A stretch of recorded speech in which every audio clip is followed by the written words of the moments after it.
아주 오랜만에 만나 뵈서 반갑고 감사하고 또 하나님께 감사합니다. 제가 사실은 설교를 전하러 왔는데 실은 은혜 받으러 왔습니다. 아멘. 왜냐하면 하나님께서 우리 바이샘 교회를 통해서 놀라운 일들을 하고 계신다는 소문을 들었기 때문입니다. 바이샘 교회는 어느덧 역사의 한 페이지를 장식하며 새로운 페이지를 써내려가는 시점에 이르렀습니다. 저렇게 젊은 목사님이 또 이렇게 후임자를 세우시고 또 이렇게 하여튼 놀라운 일들을 이루신다는 소문이 사실이지 않습니까?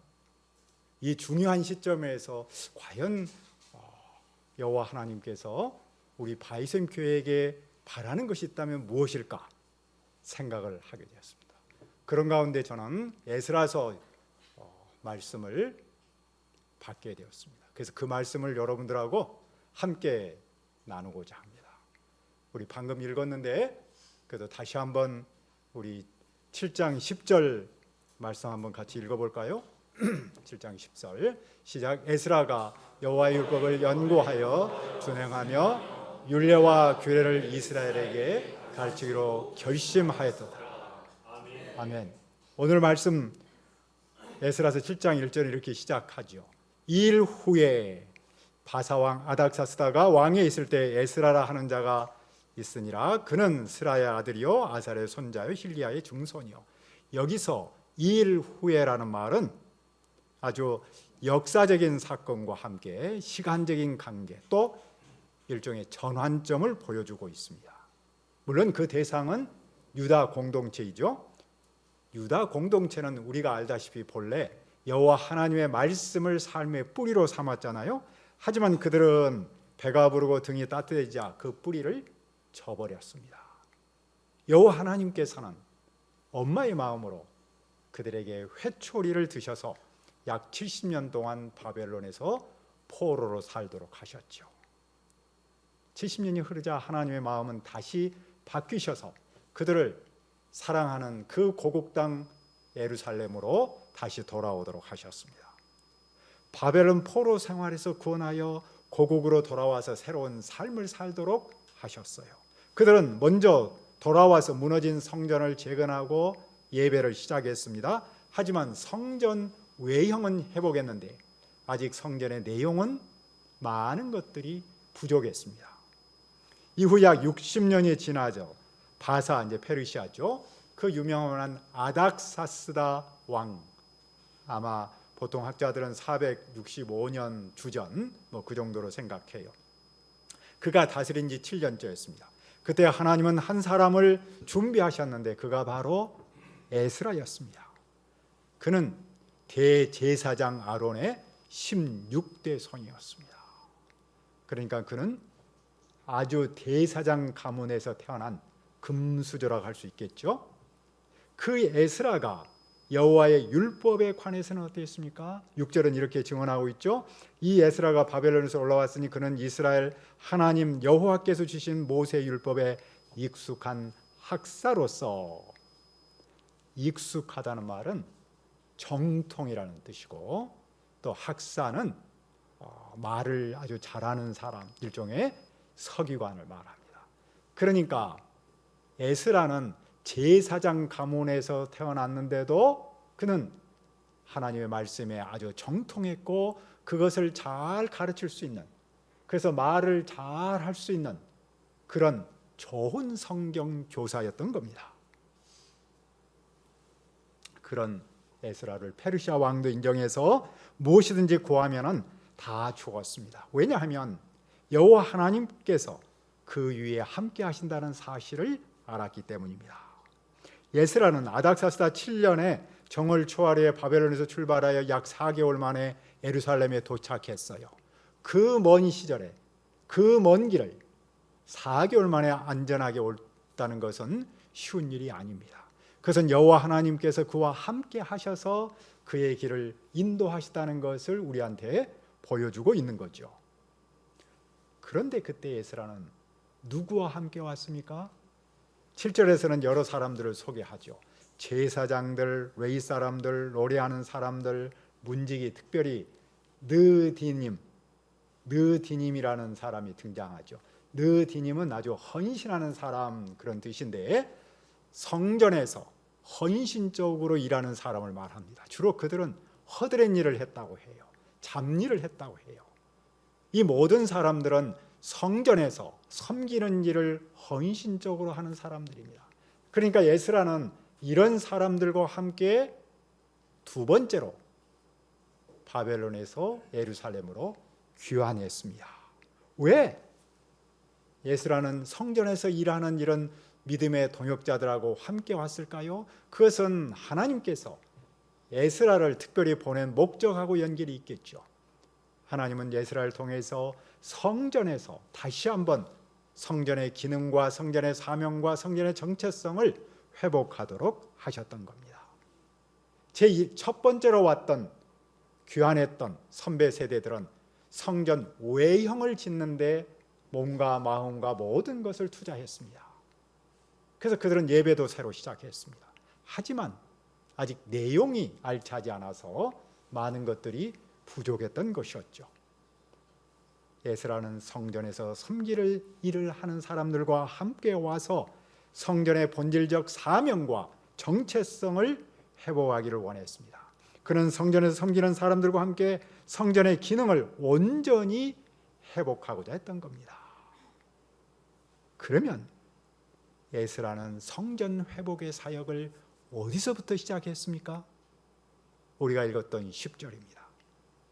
에스라가 여호와의 율법을 연구하여 준행하며 율례와 규례를 이스라엘에게 가르치기로 결심하였었더라. 이 문장의 핵심 동사는 결심하였었더라입니다. 결심했다는 말은 헌신했다 또는 오직 그것밖에 몰랐다, 이렇게 다시 우리가 번역할 수 있겠습니다. 에스라는 예루살렘에 올라와서 오직 한 가지 헌신했는데 그 한 가지가 사실은 세 가지로 나타나고 있죠. 연구하고 준행하고 가르치기로. 첫 번째로 연구입니다. 연구라는 말은 피상적이고 그냥 말씀을 대충 읽고 그런 것이 아니겠죠. 좀 더 깊이 있게 말 그대로 학자적인 자세로 그 뜻을 이해하고 그 뜻이 무엇인가를 좀 더 깊이 헤아리고 사고하고자 했던 것입니다.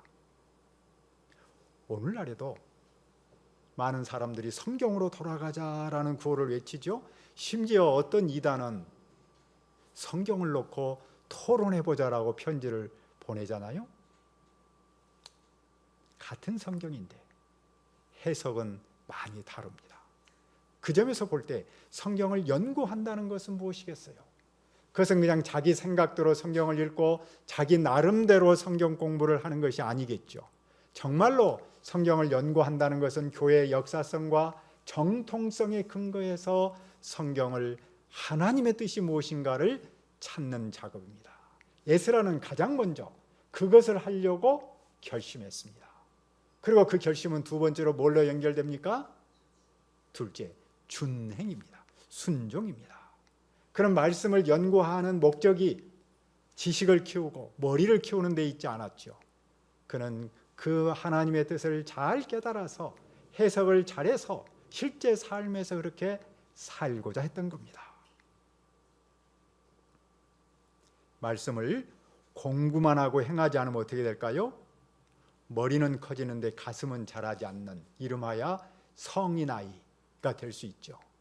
우리 시대에 가장 안 좋은 표현을 하나 들려면 뭐겠어요? 내로남불이죠. 그런데 그것이 우리의 교회로 들으면 이렇게 표현할 수 있어요. 신행불일치, 믿음과 삶이 일치하지 않는 것. 왜 그럴까요? 말씀을 배우기만 하고 실천하지 않기 때문입니다. 그런데 에스라는 그런 폐단을 없애기 위해서 말씀을 깊이 연구하면서도 그 말씀을 실제 삶에 적용하고 순종하고자 결심했다는 겁니다. 에스라의 마지막 결심은 무엇입니까? 셋째로 가르침입니다. 그는 자기만 은혜 받는 걸로 그치지 않았습니다. 그는 자기만 말씀을 붙들고 그렇게 사는 걸로 만족하지 않았습니다. 그는 자기가 받은 말씀을 다른 사람에게 가르치고자 했습니다.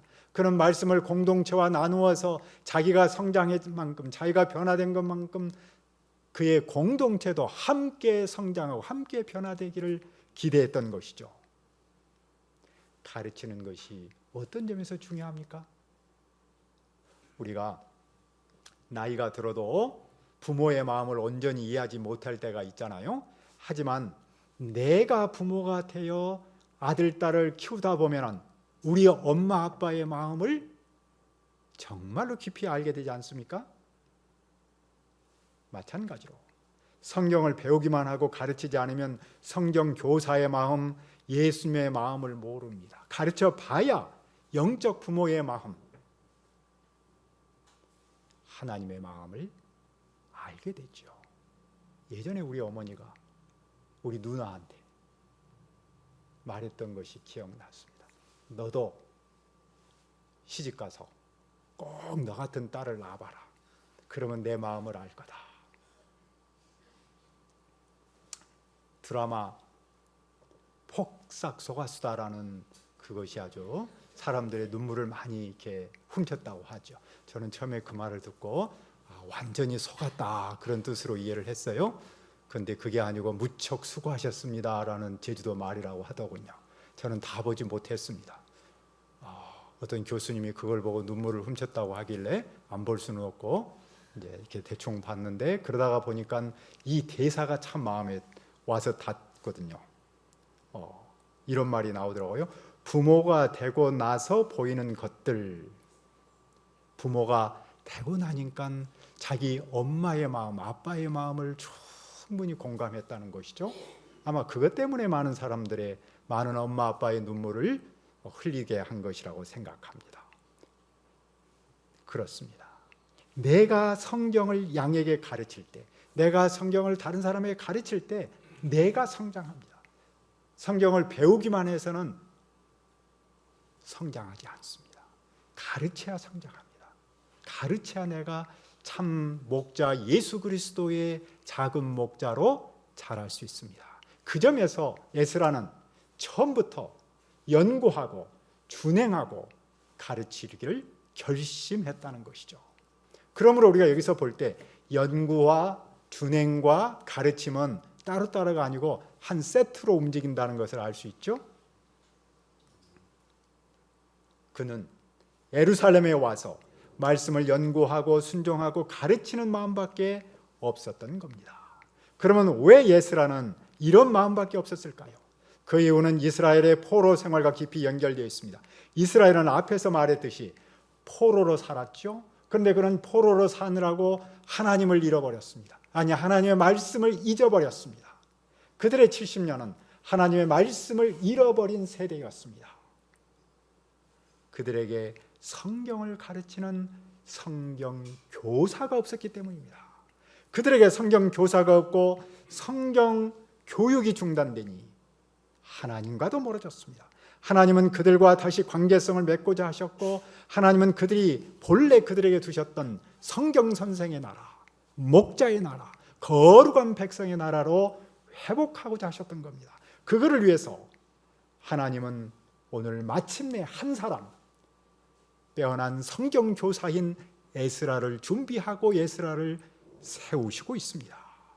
그리고 에스라는 그 사명을 따라서 말씀을 연구하고 준행하며 가르치는 그 일에 결심했던 겁니다. 백성이 말씀대로 살려면 성경을 알아야 합니다. 성경을 알려면 성경을 가르치는 성경 교사가 있어야겠죠. 그는 성경 교사의 중요성을 알고 자기가 먼저 성경 교사로 나갔던 것입니다. 성경 교육은 단순히 지식을 채우는 것이 아니라 하나님과의 관계성을 회복하고 우리가 하나님의 백성으로서 자기 정체성을 회복하는 놀라운 힘이 있는 겁니다. 그런데 에스라는 그 성경 교육을 어디서부터 시작하고자 합니까? 바로 성전입니다. 성전이 단순한 건물로 존재하는 것이 아니라 말씀으로 살아 움직이는 공간이 되기 위해서는 성경 교육이 필요했습니다. 성경 교육의 장이 되어야만 했습니다. 성전을 아무리 좋은 건물로 새로 지었다고 할지라도 그 안에 하나님의 말씀이 없으면 그것은 그냥 하나의 건물에 불과합니다. 성전이 성전되려면 그 안에 말씀이 살아서 역사해야만 했습니다. 아무리 좋은 최신식 휴대폰을 사도 앱이 없으면 쓸모가 없지요. 그 점에서 성전의 앱은 말씀이었던 겁니다. 여호와 하나님께서 이 사상을 먼저 에스라에게 심으셨습니다. 이처럼 하나님은 역사의 변혁을 꿈꾸실 때 성경교사 한 사람을 세워서 그 일을 시작하십니다. 그리고 그 일이 바로 어디서부터? 교회 공동체에서부터 시작하기를 원하셨던 겁니다. 이 사상은 후에 예수 그리스도께로 이어지고 나타납니다. 예수님께서 십자가에 죽으시고 살아나시고 하나님 나라로 올라가시기 바로 직전에 11 제자를 불러서 말씀하셨습니다. 너희는 가서 모든 족속으로 제자를 삼아 내가 너희에게 가르쳐 분부한 모든 것을 가르쳐 지키게 하라. 우리는 이 말씀을 예수님의 대위임 명령이라고 말합니다. 그 위임 명령이 있어서 가장 중요한 것 중에 하나는 내가 너에게 분부한 것을 가르쳐 지키게 하라였습니다. 예수님은 11 제자가 그 시대에 성경 교사로 세움받기를 원하셨습니다. 그리고 그 일이 11 제자를 중심으로 한 교회 공동체에서 시작하기를 바라셨던 거죠. 그 뜻이 바로 예루살렘 교회를 통해서 이루어집니다. 그런데 예루살렘 교회가 무슨 일을 겪습니까? 구제 문제 때문에 서로 갈등했죠. 그때 사도들은 이런 결심을 하지 않습니까? 우리는 오로지 기도하는 일과 말씀 사역에 힘쓰리라. 그랬을 때 하나님의 말씀이 점점 왕성하여 예루살렘에 있는 제자 수가 더 많아지고 특별히 허다한 제사장의 무리가 말씀 앞에 복종했습니다. 종교개혁의 핵심 사상을 우리는 오직 성경으로부터 시작했다고 말합니다. 개혁자 깔뱅은 성경이 가는 곳에 나도 가고 성경이 머무는 그곳에 나도 머문다라고 선언했습니다. 이것은 교회의 전통과 교황의 권위가 하나님의 말씀보다 더 위에 있는 것을 비판적으로 한 말이었죠. 당시 교회 지도자들은 절대 권력을 가지고 교인들을 절대적으로 복종시켰습니다. 교인들은 성경 말씀을 몰라서 그런 지도자와 그런 교회에 나름대로 순종을 했던 겁니다. 그러나 종교개혁자들은 이렇게 해서는 바른 교회가 아니고 바른 성경 교사가 아니라는 사실을 알고 하나님의 말씀으로 돌아가도록 외쳤던 것이죠. 우리 한국교회 부흥 또한 교회가 성경 교육에 힘쓴 결과라고 믿습니다. 예전에 사경반이라는 것이 있었고 사경회라는 것이 있었습니다. 몇 사람이 성경 교사를 중심으로 모이면 사경반이었고 교회 공동체가 많은 교회 공동체가 함께 모여서 성경 강의를 들으면 사경회라고 이름을 붙였습니다. 사경반, 사경회는 한 개인뿐만 아니라 가정과 국가를 변화시키는 데 큰 역할을 했습니다. 사실 우리말 교회라는 말은 가르칠 교자를 씁니다. 교회는 가르치는 곳입니다. 당연히 하나님의 말씀, 성경을 가르치는 곳이죠. 이것을 우리의 한국교회 믿음의 선배들은 그렇게 했습니다. 많은 선배 목회자들은 말씀 사역을 가장 높고 가장 유대하고 가장 영광스러운 소명으로 받들고 실천했습니다. 그 결과 많은 믿음의 선배들은 극심한 시련 속에서도 성경학교와 성경교사를 통해 그리고 강단에서 선포되는 성경의 메시지를 통해서 세상과 싸웠고 박해와 싸워서 이겨냈습니다. 성경을 통해 예수 그리스도의 십자가 부활 재림에 대한 바른 신앙을 배우며 이를 삶에서 실천했습니다. 그 결과 우리 한국교회는 세상에 물들지 않고 오히려 세상에 대항하는 공동체, 예수님이 가르치셨던 세상의 소금과 빛으로 굳게 섰습니다. 그뿐만 아니라 세계 선교회까지 도전했습니다. 그러나 오늘 우리는 성경 교육이 점점 약해지는 시대를 살고 있습니다. 일부 교회는 성경보다 세속적 주제에 집중하여 설교의 본질과 교회의 핵심 사명을 뒷전으로 미루기도 합니다. 특히 청년 세대는 미디어를 통해 신앙에 도움을 얻으려고 하지만 사실은 한계를 많이 느끼고 있습니다. 이런 시대에 우리는 무엇을 해야 할까요? 많은 사람은 기본으로 돌아가자라는 말을 많이 하고 있습니다. 그 기본은 당연히 오늘 말씀에서 우리에게 가르치시는 에스라처럼 하나님의 말씀을 연구하고 준행하고 가르치는데 힘쓰는 일이 아니겠습니까? 이것이 바로 말씀 사역입니다. 말씀 사역은 교회의 핵심 사명입니다. 왜냐하면 말씀만이 인간의 근본 문제를 죄를 철저히 다룰 수 있기 때문입니다.